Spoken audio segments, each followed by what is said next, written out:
Vítajte v podcaste Knižné poklady. Ja som Alica a dnes vám porozprávam ďalší diel mojej adaptácie a prekladu knihy Škandál u susedov. V minulej epizóde sme sa dozvedeli, že obeťou záhadnej vraždy je pravdepodobne manželka Howarda Van Burnhama a ich manželstvo bolo dlhodobo nešťastné a plné napätia. Howard tvrdí, že ženu, ktorá by mohla byť jeho manželkou, nespoznáva. Vyšetrovanie zároveň ukázalo, že pani Van Burnhamová prišla do New Yorku deň pred ním a od tej chvíle po nej niet stopy. A napokon lekár po pitve odhalil šokujúci fakt. Mladá žena nezomrela tak, ako si všetci mysleli, ale niekto jej vrazil ostrý, špicatý hrot do zátylku. Pred porotou a súdnym vyšetrovateľom teraz po výpovediach upratovačky a lekárov prichádza na rad so svojím svedectvom slečna Butterworthová. 10. kapitola. Dôležitý dôkaz. Slečna Amélia Butterworthová. To boli ďalšie slová, ktoré som počula. Nečakala som, že ma zavolajú tak skoro a ten náhly okamih ma trošku zaskočil. Som predsa len človek. No vstala som s primeraným pokojom a kráčala na miesto, ktoré mi ukázal súdny vyšetrovateľ svojím obvyklým priamočiarym spôsobom, len s pridaným pocitom dôležitosti. Predsa len, bola som svedok a zároveň žena, ktorej kedysi slávny pán Grice prejavil určitú dôveru. Moje vystúpenie očividne vzbudilo väčší záujem, než som čakala. Práve som si v duchu pochvaľovala, ako dobre moje meno znelo v hlbokom hlase súdneho vyšetrovateľa a ako som múdro zvolila dôstojné meno Amélia namiesto toho slabého, sentimentálneho Araminta, keď som si uvedomila, že pohľady uprené na mňa majú zvláštny výraz. Nechcela by som to nazvať obdivom a už vôbec nie pobavením, ale predsa v tom bolo čosi z oboch. Kým som sa nad tým zamýšľala, prišla prvá otázka. Keďže moje vypočúvanie neprinieslo nič nové oproti tomu, čo som už predtým rozprávala, nebudem vás zaťažovať všetkými podrobnosťami. Spomeniem len časť, ktorá môže byť zaujímavá. Pýtali sa ma na vzhľad dvojice, ktorú som videla vstupovať do domu Van Burnhamovcov a súdny vyšetrovateľ sa opýtal, či krok mladej ženy bol ľahký alebo skôr váhavý. Nebolo v ňom žiadne zaváhanie, odpovedala som. Kráčala rýchlo, takmer veselo. A on? Bol zdržanlivejší, ale to nemusí nič znamenať, mohol byť starší. Žiadne dohady, slečna Butterworthová, zaujímajú nás fakty. Viete s istotou, že bol starší? Nie, pane. Mali ste aspoň dojem, koľko mohol mať rokov? Pôsobil na mňa ako mladý muž? A jeho výška? Priemerná. Postava štíhla, elegantná. Pohyboval sa ako gentleman a tým som si úplne istá. Myslíte si, že by ste ho spoznali, keby ste ho znova uvideli? Zaváhala som. Cítila som, že celé to vlnivé more ľudí dychtivo čaká na moju odpoveď. Dokonca som otočila hlavu, lebo som videla, že to robia aj iní. To som však okamžite oľutovala, keď som zistila, že tak ako ostatní, aj ja sa pozerám k dverám, za ktorými vraj sedeli Van Burnhamovci. Aby som zakryla túto chybnú reakciu, nechcela som predsa ešte upriamiť podozrenie na kohokoľvek, rýchlo som sa obrátila späť k publiku a povedala čo najrozhodnejším hlasom. Myslela som si, že by som ho vedela spoznať, keby som ho videla v rovnakých okolnostiach, v akých vznikol môj prvý dojem, ale v poslednom čase o tom začínam pochybovať. Nespoliehala by som sa na svoju pamäť v tejto veci? Súdny vyšetrovateľ vyzeral sklamane a rovnako aj ľudia naokolo. Škoda, poznamenal, že ste ich nevideli jasnejšie. A teraz, ako sa títo ľudia dostali do domu? Odpovedala som čo najstručnejšie. Povedala som, ako muž pri vstupe použil kľúč, ako dlho sa vo vnútri zdržal a ako vyzeral, keď odchádzal. Tiež som opísala, ako som sa na druhý deň rozhodla zavolať policajta, aby vec preveril a potvrdila som jeho výpoveď o vzhľade zosnulej v čase, keď ju objavili. Tam sa moje vypočúvanie skončilo. Nepadla ani jedna otázka, ktorá by odhalila, prečo mám podozrenie na upratovačku a nikto sa nepýtal ani na zistenia, ktoré som urobila spolu s pánom Griceom. Možno to tak bolo lepšie, ale nikdy nebudem súhlasiť s tým, aby sa veci robili takto leda bolo. Nasledovala prestávka. Prečo bola podľa nich potrebná, netuším. Hádam len preto, že páni si chceli zapáliť. Keby ich táto vražda zaujímala tak ako mňa, nebolo by im do jedla ani do pitia, kým by sa nevyriešila. Keď už však prestávka bola, využila som príležitosť a zašla do blízkej reštaurácie, kde majú veľmi dobré pečivo a kávu za rozumnú cenu. Ale pokojne by som sa bez nich zaobišla. Ďalším svedkom bol, k môjmu prekvapeniu, pán Grice. Keď vystúpil dopredu, ľudia si naťahovali krky a mnohé dámy vstali, aby aspoň na chvíľu zazreli známeho detektíva. Ja som už zvedavá nebola. Jeho tvár som poznala dosť dobre, ale cítila som nemalé zadosť učinenie, že stojí pred súdnym vyšetrovateľom. Teraz, pomyslela som si, konečne zaznie niečo, čo stojí za pozornosť. Jeho výpoveď však, hoci bola zaujímavá, nebola úplná. Súdny vyšetrovateľ si spomenul na svoj sľub, že nám ukáže druhý koniec oceľového hrotu, ktorý sa zlomil v mozgu nebohej, a obmedzil sa na otázky týkajúce sa objavenia zlomenej špendlíkovej ihlice v krbovej mriežke v salóne pána Van Burnhama. O tom, že pri tomto objave detektívovi Griceovi niekto pomáhal, nepadlo ani slovo. Čo ma pobavilo? Muži tak neradi zdieľajú zásluhy. Kúsok nájdený v krbovej mriežke a ten, ktorý súdny lekár vytiahol z hlavy nešťastnej ženy, odovzdali porote. Bolo zaujímavé sledovať, ako sa každý člen poroty snaží priblížiť oba konce k sebe a tie pohľady, ktoré si medzi sebou vymenili, keď zistili, že do seba presne zapadajú. Nebolo o čom pochybovať. V očiach všetkých bol vražedný nástroj nájdený. Ale aký nástroj? Potom predložili aj plstený klobúk, ktorý našli pod telom a pozorne preskúmali jediný otvor spôsobený podobnou ihlicou. Následne sa pána Gricea spýtali, či sa na podlahe miestnosti našla ešte nejaká iná ihlica. Odpovedal, že nie. Všetci prítomní si tak vytvorili jasný obraz.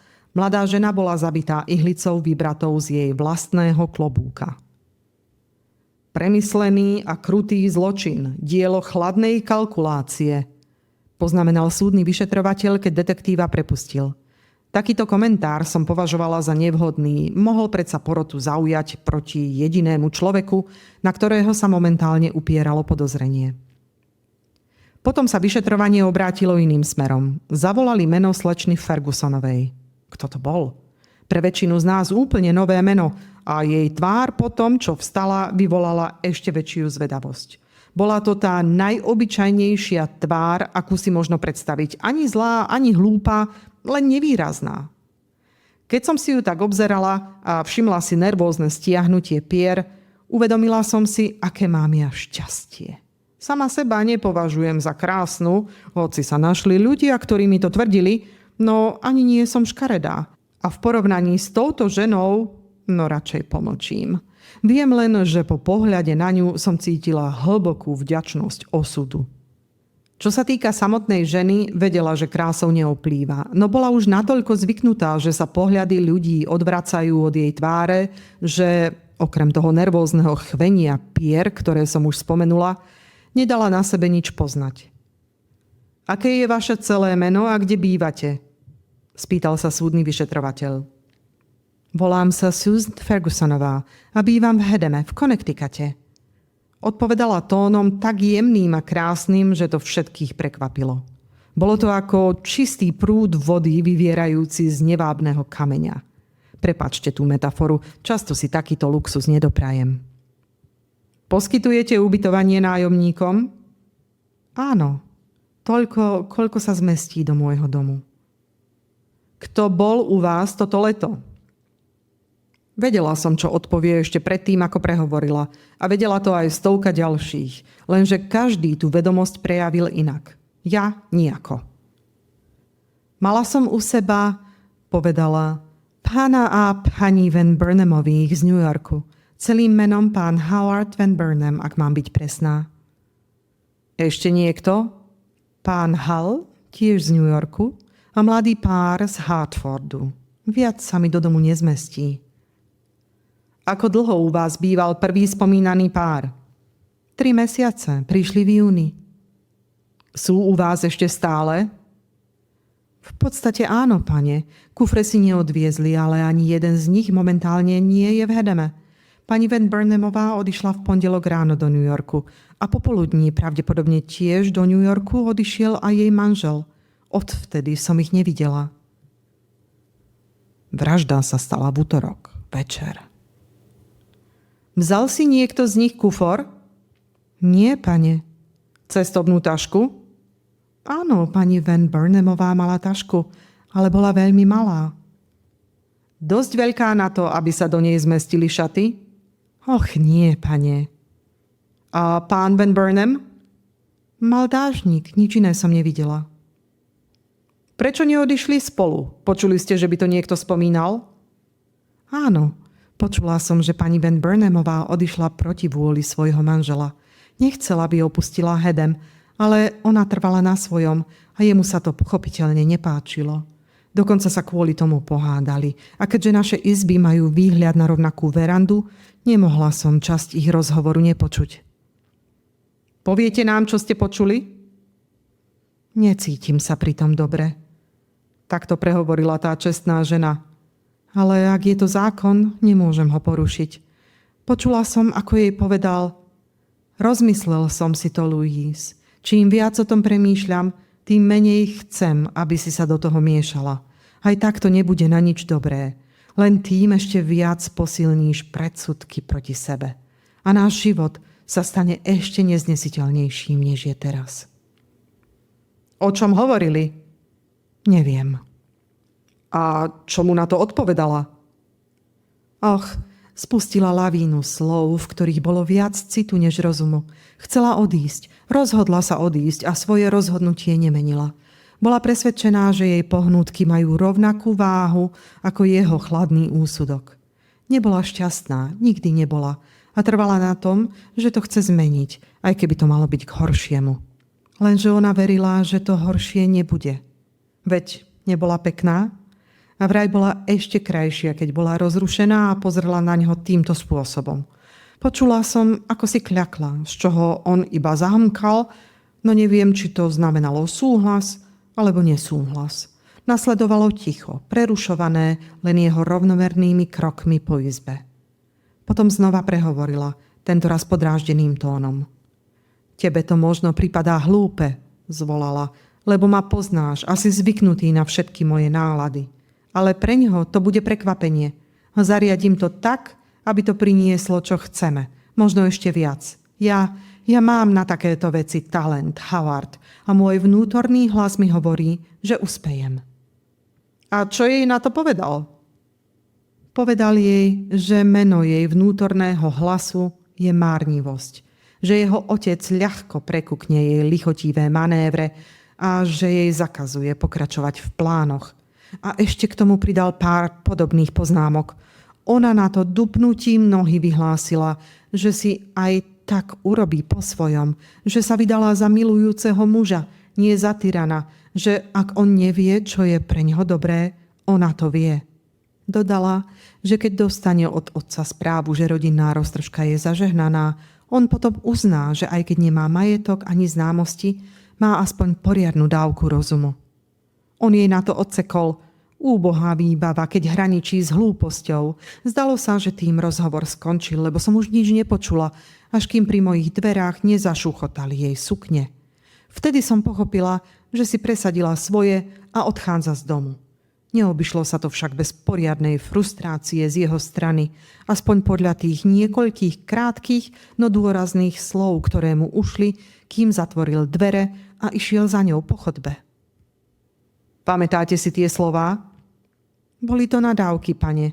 Mrzí ma to, ale určite ju aj seba preklial. A predsa som si vždy myslela, že ju má rád. Videli ste ju po tom, čo prešla popri vašich dverách? Áno, pane, na chodníku pred domom. Mierila vtedy k vlaku? Áno, pane. S tou taškou, o ktorej ste hovorili? Áno, pane. Aj to je dôkaz, aké boli medzi nimi vzťahy, lebo inak bol on k dámam vždy veľmi ohľaduplný a nikdy predtým som ho nevidela spraviť nič nezdvorilé. Hovoríte, že ste ju sledovali, keď išla po chodníku. Áno, pane, to je ľudská povaha, pane. Nemám na to inú výhovorku. Takéto ospravedlnenie by som pokojne použila aj ja. Táto prostá vecná žena mi bola čoraz sympatickejšia. Všimli ste si, čo mala oblečené? Áno, pane, to je tiež ľudská povaha, alebo lepšie povedané, ženská povaha. Dostatočne presne, madam, aby ste to mohli opísať porote? Myslím, že áno. Tak nám prosím povedzte, aké šaty mala pani Van Burnemová na sebe, keď odišla do mesta. Boli to hodvábne šaty s čierno-bielým károvaným vzorom. Veľmi kvalitné.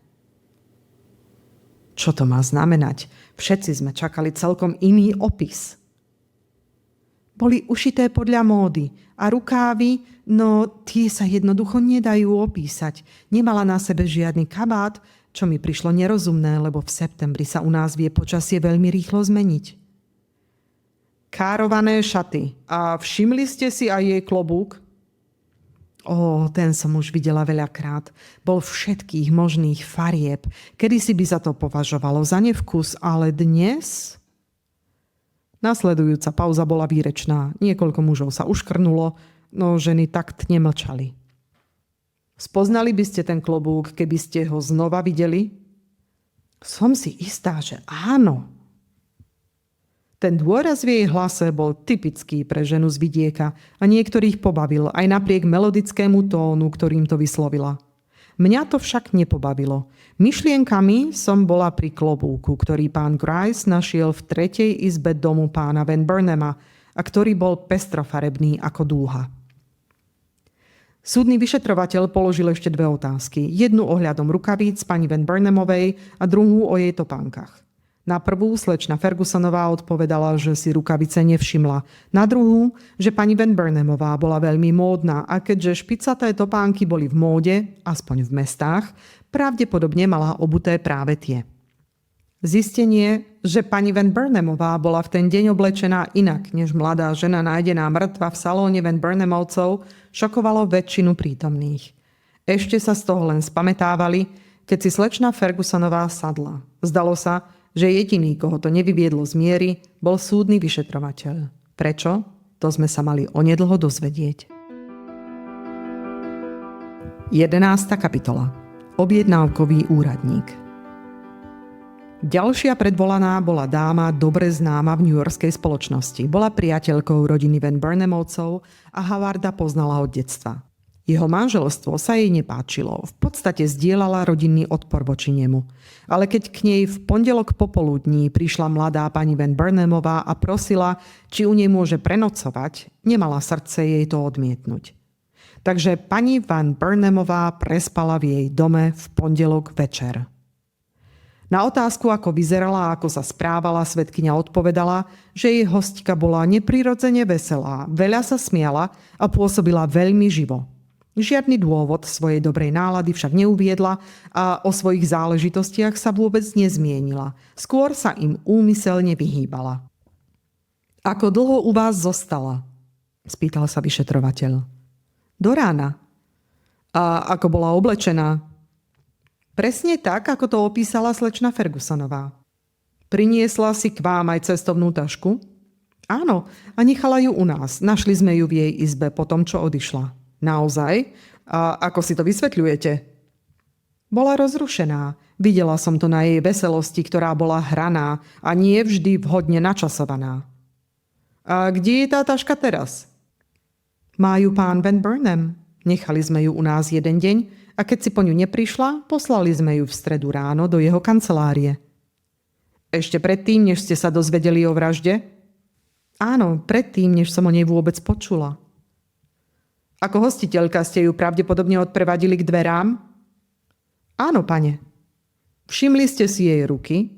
Viete povedať, akej farby mala rukavice? Myslím, že keď odchádzala, rukavice nemala. Bolo veľmi teplo a držala ich v ruke. Pamätám si to, lebo sa jej zaleskli prstenie, keď sa otočila, aby sa rozlúčila. Aha, takže ste videli jej prstenie? Áno, zreteľne. Takže keď vás opustila, mala na sebe čierno-biele kárované hodvábne šaty, na hlave veľký klobúk pokrytý kvetmi a na rukách prstene. Áno, pane. A s týmito slovami, ktoré ešte zneli v ušiach porodcov, si svedkyňa sadla. Čo bude nasledovať? Muselo ísť o niečo dôležité, inak by sa súdny vyšetrovateľ netváril tak spokojne a úradníci okolo neho tak nedočkavo. S napätím, no zdržanlivo som čakala na výpoveď ďalšieho svedka, mladého muža menom Callahan. Vo všeobecnosti mladých mužov nemám rada.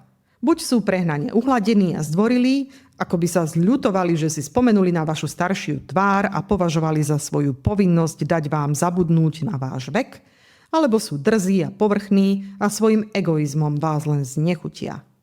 Tento však vyzeral rozumne a profesionálne, takže som si ho okamžite obľúbila, hoci som si nevedela predstaviť jeho spojitosť s týmto prípadom. Jeho prvé slová však vyriešili všetky otázky. Bol objednávkový úradník v obchode Altmans. Keď to povedal, ako by som pocítila slabú predtuchu, čo príde. Možno som mala neurčitú predstavu už dávno, možno sa mi to vyjasnilo až teraz. Ale isté je, že som vedela, čo povie ešte skôr, ako otvoril ústa. A úprimne, dosť to pohľadilo moje ego. Či oprávnene, to nech posúdi niekto iný. Jeho výpoveď bola krátka, ale veľmi vecná. 17. septembra, ako bolo možné overiť v účtovných knihách, obchod dostal objednávku na kompletné dámske oblečenie, ktoré malo byť zaslané na dobierku manželke pána Jamesa Popa do hotela D na Broadway. Objednávka obsahovala rozmery, miery aj niektoré detaily a keďže na nej bolo počiarknuté súrne, viacerí zamestnanci mu pomáhali ju zabezpečiť. Po vybavení bola zásielka poslaná špeciálnym poslom na uvedenú adresu. Máte tú objednávku pri sebe? Mal. A vedeli by ste identifikovať veci, ktoré ste vtedy odosielali? Vedel. Na to súdny vyšetrovateľ kývol na strážnika a z akéhosi tajného kúta priniesli hromadu odevov, ktoré položili pred svedka. Očakávanie okamžite stúplo na maximum. Každý v miestnosti spoznal alebo si myslel, že spoznal šaty odobraté z obete. Mladý muž, bystrý a trochu nervózny, vzal do rúk jeden kus po druhom a starostlivo si ich prezrel. Keď tak robil, celé zhromaždené publikum sa naklonilo dopredu a stovky očí sledovali každý jeho pohyb aj výraz bleskovými pohľadmi. Sú to tie isté veci? Spýtal sa súdny vyšetrovateľ. Svedok nezaváhal. Jediným rýchlym pohľadom na tmavomodré šaty, čierny plášť a ošúchaný klobúk odpovedal rozhodne. Sú. A tak sme konečne dostali stopu k strašidelnému tajomstvu, ktoré nás všetkých pohlcovalo. Hlbočizný povzdych, ktorý sa niesol miestnosťou, svedčilo všeobecnej spokojnosti. Naša pozornosť sa však opäť upriamila dopredu, keď súdny vyšetrovateľ ukázal na spodnú bielizeň, ktorá bola medzi spomínanými vecami a spýtal sa, či bola tiež súčasťou objednávky. Odpoveď bola rovnako rýchla ako predtým. Svedok spoznal každý kus ako tovar zo svojho obchodu. Všimnite si, dodal, že neboli nikdy prané a stále na nich vidno značky od ceruzky. Veľmi dobre, poznamenal súdny vyšetrovateľ. A všimnite si aj to, že jeden z týchto kusov je na chrbte roztrhnutý. Bol už v takom stave, keď ste ho poslali? Nebol, pane. Všetko bolo v dokonalom poriadku? Celkom určite, pane. Opäť dobre. Porota si tento fakt všimne, môže sa jej zísť pri ďalších záveroch. A teraz, pán Callahan, chýba tu podľa vás niečo z toho, čo ste odosielali? Nie, pane. A predsa tu nie je jedna veľmi podstatná súčasť dámskeho oblečenia. Áno, pane, topánky. Ale neprekvapuje ma to. Topánky sme poslali, no nevyhovovali a vrátili nám ich. Aha, rozumiem. Strážnik, ukážte svedkovi topánky, ktoré boli nájdené pri zosnulej. Strážnik tak urobil a keď si ich pán Callahan prezrel, spýtal sa ho súdny vyšetrovateľ, či pochádzajú z jeho obchodu. Odpovedal, že nie. Potom topánky ukázali porote a upozornili ju, že hoci sú skôr nové než staré, nesú známky, že boli obuté viac ako raz. Čo sa nedalo povedať o ničom inom, čo bolo obeti odobraté. Keď bola táto otázka uzavretá, súdny vyšetrovateľ pokračoval vo výsluchu. Kto doručil objednaný tovar na uvedenú adresu? Muž z nášho obchodu, volá sa Klep. Priniesol späť celú sumu uvedenú na faktúre? Áno, pane, okrem $5 účtovaných za topánky. A koľko to bolo, ak sa smiem opýtať? Tu je naša pokladničná kniha, pane. Suma prijatá od manželky pána Jamesa Popa, Hotel D, 17. septembra je, ako vidíte, $75 a 58 centov. Ukážte knihu porote, aj objednávku. Obe položky odovzdali porote. A ak som si niekedy želala byť v koži niekoho iného, okrem mojej vlastnej, veľmi praktickej, bolo to práve vtedy. Tak rada by som do tej objednávky nahliadla. Aj porotu zjavne zaujala, lebo ich hlavy sa okamžite zbehli nad papierom, sprevádzané tlmeným šepotom a krátkými pohľadmi medzi sebou. Nakoniec jeden z nich prehovoril. Je to napísané veľmi zvláštnym rukopisom. Považujete to za ženské písmo alebo mužské? K tomu nemám čo povedať, odpovedal svedok. Je to čitateľné písmo a to je všetko, čo spadá do mojej kompetencie. 12 mužov sa na stoličkách nepokojne zavrtelo a úprene sledovalo súdneho vyšetrovateľa. Prečo nepokračuje? Evidentne to nebolo dostatočne rýchlo podľa ich predstav. Máte ešte nejaké otázky na tohto svedka? Spýtal sa po krátkej pauze. Nervozita poroty vzrástla, ale nik sa neodvážil ozvať. Banda babrákov. Hovorím vám, banda babrákov. Ja som mala toľko otázok, ktoré by som mu rada položila. Čakala som, že teraz zavolajú pána Klepa, ale sklamali ma. Zaznelo meno Henshaw a na znamenie vstal vysoký, mohutný muž s hustými čiernymi kučerami. Bol to recepčný hotela D a na pána Klepa sme okamžite zabudli, lebo nás všetkých pohltila zvedavosť, čo nám tento muž povie. Jeho svedectvo sa dalo zhrnúť takto. V evidencii hotela bola zapísaná osoba s menom Popová. Prišla do hotela 17. septembra, niekedy okolo poludnia. Nebola sama. Sprevádzal ju muž, ktorého nazvala svojím manželom a na jej žiadosť im pridelil izbu na 2. poschodí s výhľadom na Broadway. Videli ste toho manžela? Je to jeho rukopis, čo vidíme vo vašej knihe hostí? Nie, pane. Nemyslím. Vyzeral ako stovky iných mužov, ktorých denne vídam. Strednej postavy a výšky, hnedé vlasy, hnedé fúzy. Ničím výnimočný a zda len tým ubitým výrazom a zjavnou snahou nevzbudzovať pozornosť. Ale videli ste ho neskôr? Nie, pane. Keď odišiel do izby, už z nej nevyšiel. Aspoň ho nikto z personálu nevidel. Nevidel som ho ani pri odchode. Účet zaplatila jeho manželka a on sa v kancelárii vôbec neukázal. Ale ju ste si všimli dobre, spoznali by ste ju? Možno, pane, ale pochybujem. Keď prišla, mala na tvári hustý závoj, takže si možno pamätám jej hlas, ale nie jej tvár. Viete aspoň opísať, čo mala oblečené? Určite ste sa na ženu, ktorá zapisovala seba aj manžela, pozerali dosť dlho na to, aby ste si zapamätali jej šaty. Áno, boli veľmi jednoduché. Mala na sebe tzv. Gossamer, plášť od krku až po pety a na hlave klobúk celý omotaný modrým závojom. Takže pod tým plášťom mohla mať akékoľvek šaty. Áno, pane. A pod tým závojom akýkoľvek klobúk. Akýkoľvek, ktorý bol dosť veľký, pane. Výborne. A videli ste jej ruky? Nie tak, aby som si ich zapamätal. Mala rukavice? To neviem povedať. Nestal som tam a nepozoroval ju, pane. Škoda, ale hovoríte, že ste počuli jej hlas. Áno, pane. Bol to dámsky hlas, znela vzdelane, hovorila kultivovane. Áno, pane. Kedy odišli a ako dlho u vás zostali? Odišli večer. Povedal by som po čaji. Ako? Pešo alebo kočom? Kočom. Jednou z tých drožiek, čo stoja pred hotelom. Priniesli si so sebou nejakú batožinu? Nie, pane. A odniesli si niečo? Tá dáma niesla balík. Aký balík? Zabalený v hnedom papieri, ako keď sa balia šaty. A ten pán? Toho som nevidel. Bola oblečená rovnako pri odchode ako pri príchode? Zdanlivo áno, len klobúk mala menší. Takže plášť mala stále na sebe? Áno, pane. A závoj tiež? Áno, pane. Len klobúk, ktorý zakrýval, bol menší. Áno, pane.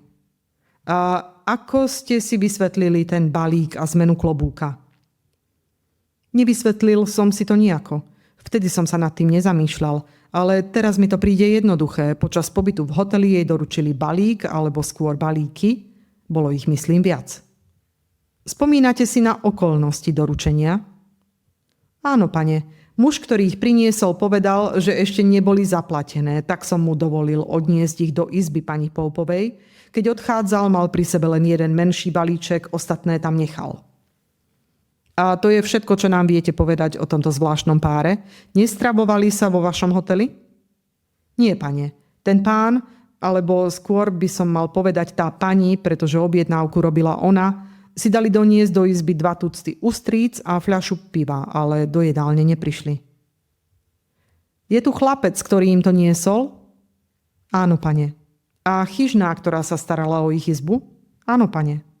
Tak odpovedzte ešte na túto otázku a môžeme vás prepustiť. Ako bol ten pán oblečený, keď ste ho videli? Mal na sebe dlhý plášť a plstený klobúk. Nech si to porota zapamätá. A teraz vypočujeme Richarda Kleppa. Je Richard Klepp v miestnosti? Tu som, pane, ozvalo sa veselým hlasom. A odkiaľ si spoza statnej ženy, sediacej na kraji lavice, sa rýchlo vynoril čiperný mladík s bystrým pohľadom, ktorý pohotovo vykročil dopredu. Položili mu niekoľko otázok, než prišla tá hlavná, na ktorú sme všetci čakali. Nebudem ich tu vypisovať. Otázka, ktorá priniesla dlho očakávanú odpoveď, znela. Pamätáte si, že ste boli poslaní do hotela D s viacerými balíkmi pre pani Poupovú? Pamätám, pane. Odovzdali ste ich osobne. Videli ste tú dámu? Tvárou mu preletel zvláštny výraz a všetci sme sa naklonili dopredu. Jeho odpoveď nás však nepríjemne prekvapila. Nie, pane, nepustila ma dnu. Povedala mi, aby som tie veci položil ku dverám a počkal v zadnej chodbe, kým ma zavolá. A vy ste to urobili? Áno, pane. Ale dvere ste samozrejme pozorovali. Prirodzene, pane. A videli ste ruku, ktorá vtiahla balíky dnu. Ženskú ruku? Nie, mužskú. Zbadal som bielu manžetu. A ako dlho trvalo, kým vás zavolali? Povedal by som, že asi 15 minút. Potom som začul hlas. Sem! Keď som videl, že majú dvere otvorené, šiel som k ním. Ale kým som tam došiel, už boli zatvorené a len som počul dámu, ako hovorí, že všetko okrem topánok je v poriadku a či by som jej nezasunul účet popod dvere. Urobil som to a oni ešte niekoľko minút počítali peniaze. Potom sa dvere trochu pootvorili a videl som mužskú ruku, ako mi podáva peniaze. Presne na cent. Príjemne musíte potvrdiť, zavolala dáma odniekiaľ z izby. Nech zoberie tie topánky a nech ide. Tak som dostal topánky rovnakým tajomným spôsobom ako peniaze a keďže som už nemal dôvod čakať, strčil som peniaze do vrecka a vrátil sa do obchodu. Má porota na svedka ešte nejaké otázky? Samozrejme, že nemala. Boli to samí babráci Ale napriek očakávaniu sa jeden predsa odvážil. Neposedne sa zavrtel na stoličke a spýtal sa, či mala tá manžeta na mužskej ruke, ktorú videl vo dverách, zapnutý gombík. Odpoveď bola sklamaním. Svedok si nič také nevšimol. Porodca trochu zahambene zmlkol, no ďalší z tých vzácnych 12 asi povzbudený jeho príkladom vyhrkol. A akú mal farbu rukáv saka? To si už určite pamätáte. Ale čakalo nás ďalšie sklamanie. Nemal na sebe sako. Videl som rukáv košele. Rukáv košele. To nám teda veľmi nepomohlo. Po celej miestnosti sa rozšíril viditeľný pocit sklamania, ktorý prešiel až vo chvíli, keď sa postavil ďalší svedok. Tento raz to bol hotelový poslíček, ktorý mal v ten deň službu. Jeho svedectvo bolo stručné a veľa nového neprinieslo. Títo záhadní hostia ho volali viackrát, ale vždy len preto, aby mu dali pokyny cez zatvorené dvere. Do izby vôbec nevošiel. Nasledovala chyžná, ktorá vypovedala, že počas ich pobytu bola v izbe len raz. Oboch videla, no nezachytila ich tváre. Pán Pope stál pri okne takmer úplne ukrytý za závesmi a pani Popeová práve niečo vešala do skrine. Muž mal na sebe svoj plášť a žena Gossamer. Bolo to len pár minút po ich príchode. Na otázku, v akom stave bola izba po ich odchode, odpovedala, že po zemi sa povaľovalo množstvo hnedého baliaceho papiera s označením B. Altman, ale nič iné, čo by tam nepatrilo. Ani vysačka, ani špendlík od klobúka, ani kúsok poznámky na stolíku či komode. Nič, pane, pokiaľ si spomínam. Bol to zvláštny pár, ale takých máme v našom hoteli veľa. Ja si pamätám len tých, ktorí si pamätajú chyžnú. Tento pár patril k tým, čo si ju nepamätajú. Upratali ste izbu po ich odchode? Vždy to robím. Odišli neskoro, takže som izbu upratovala až na druhý deň ráno. A smeti ste prirodzene vyhodili. Samozrejme, čo som si ich mala nechať ako poklad? To by možno nebolo na škodu, zamrmlal súdny vyšetrovateľ. Vlasy z jej hrebenia by nám veľmi pomohli pri určovaní jej totožnosti. Posledným svedkom z hotela bol vrátnik, ktorý mal na starosti vchod pre dámy. V osudný večer bol v službe a všimol si odchádzajúci pár. Obaja upútali jeho pozornosť tým, že muž mal na sebe dlhý, staromodný plášť a potom tým, ako sa usilovali, aby si ich nik nevšimol. Žena bola, ako už bolo povedané, zahalená závojom a muž držal balík tak, aby mal úplne zakrytú tvár. Takže by ste ho nespoznali, keby ste ho opäť uvideli? Spýtal sa súdny vyšetrovateľ. Presne tak, pane, znela jednoznačná odpoveď. Keď si opäť sadol, súdny vyšetrovateľ poznamenal. Z tejto výpovede, páni, vidíme, že tento pár, ktorý sa zapísal ako pán a pani Popeovci z Filadelfie, opustil hotel oblečený každý v dlhom odeve, ideálnom na zakrytie totožnosti. On v dlhom plášti a ona v Gossamere. Teraz sa pozrime, čo sa s týmito maskovacími odevmi stalo.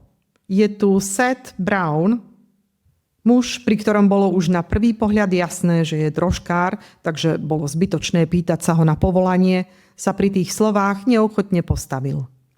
Bola to totiž práve jeho drožka, ktorou tá dvojica opustila hotel D. Pamätal si ich veľmi dobre a mal na to aj dobrý dôvod. Poprvé preto, že mu pán zaplatil ešte predtým, než nastúpili, s tým, že ich má vysadiť na severozápadnom rohu Madison Square. A po druhé, tu ho však súdny vyšetrovateľ prerušil a spýtal sa, či mu pán pri platení ukázal tvár. Odpoveď, ako sa dalo čakať, znela nie. Bola tma a neotočil sa. Neprišlo vám zvláštne, že vám zaplatil ešte pred príchodom na miesto? Áno, ale zvyšok bol ešte čudnejší. Keď som vzal peniaze nikdy neodmietam, pane. A čakal, že nastúpi, pristúpil ku mne znovu a potichšie, než predtým povedal: moja manželka je veľmi nervózna. Prosím, choďte pomaly a keď prídete na miesto, ktoré som povedal, dávajte dobrý pozor na kone. Ak by sa pohli, kým bude vystupovať, ten otras by ju mohol dostať do krča. Keďže dovtedy vyzerala dosť čulo a živo, zdalo sa mi to veľmi čudné a pokúsil som sa mu pozrieť do tváre, ale bol na mňa prirýchly a už sedel v drožke skôr, než som sa na ňo stihol poriadne pozrieť. Ale pri vystupovaní ste mali viac šťastia? Určite ste vtedy videli aspoň jedného z nich. Nie, pane. Musel som dávať pozor na kone, veď viete, nerád by som bol príčinou krčov u mladej dámy. Viete, ktorým smerom sa potom vybrali? Povedal som, že na východ. Počul som ich smiech ešte dlho po tom, čo som popohnal kone. Bola to zvláštna dvojica, ktorá ma trochu zmiatla, hoci by som si na nich už ani nespomenul, keby som na druhý deň nenašiel... No, pánov plášť a elegantný hnedý Gossamer, ktorý mala na sebe dáma, pekne zložené pod 2 zadnými vankúšmi mojej drožky. Darček, za ktorý by som im bol veľmi povďačný, ale dlho som si ho neužil, lebo včera polícia... Dobre, to nie je podstatné. Tu je plášť a tu je hnedý gosamer. Sú to tie isté veci, ktoré ste našli pod sedadlami? Ak si pozriete golier dámskeho gosameru, hneď to zistíte, pane. Ten, čo som našiel, mal malú dierku, ako by z neho niečo vystrihli. Najskôr meno majiteľky. Alebo názov predajne, kde ho kúpila. Poznamenal súdny vyšetrovateľ a nadvihol odev tak, aby bolo vidno štvorcovú dieru pod golierom. Presne tak, zvolal drožkár. Hanba takto zničiť nový kus oblečenia. Prečo ho nazývate novým? Spýtal sa súdny vyšetrovateľ. Pretože na ňom nie je ani škvrna od blata, ani prach. S manželkou sme si ho celý prezreli a usúdili sme, že nemohol byť dlho zvesený z vešiaka v obchode. Pekná korisť pre chudobného chlapa, ako som ja. A keby polícia... Tu ho však prerušila dôležitá otázka. Na blízku miesta, kde ste zastali, sú hodiny.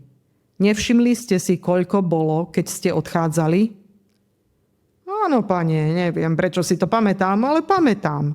Keď som sa otočil späť k hotelu, pozrel som na hodiny. Bolo 11:30.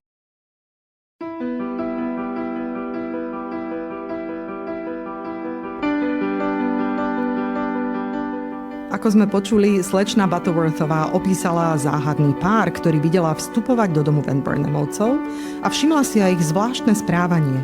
Výpovede personálu hotela, kde sa pár ubytoval, potvrdili, že sa úmyselne snažili zostať nespoznaní. A drožkár po nich dokonca našiel starostlivo zložené oblečenie ukryté pod sedadlami vo svojej drožke. Súdny vyšetrovateľ sa teraz snaží tieto stopy pospájať a zistiť, kam dvojica zmizla. V ďalšej epizóde sa vyšetrovanie posunie za hranice bežných výpovedí. Pribudnú nové svedectvá, zvláštne nákupy, tajomné kľúče a jeden nenápadný detail, ktorý môže celý prípad obrátiť na ruby. Kto naozaj vstúpil do domu v ten osudný deň? A čo tam hľadal? To sa dozviete na budúce. Nezabudnite si zapnúť odber. A dovtedy sa majte susedsky zvedavo, starostlivo a družne, alebo jednoducho tak, ako máte svoje knihy najradšej.